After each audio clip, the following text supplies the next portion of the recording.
រៀបការជាគូព្រេងចេះចាត់ចែងយល់ចិនគ្នាកុំបងក៏វេ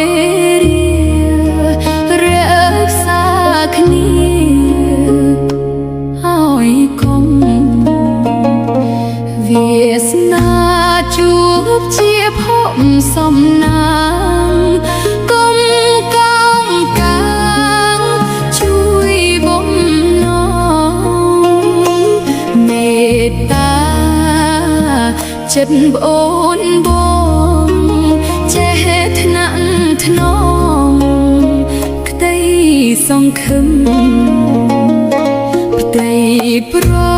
ពន្ធចេះអត់ធ្មត់ចិត្តមុតសាងគ្រួសារមិន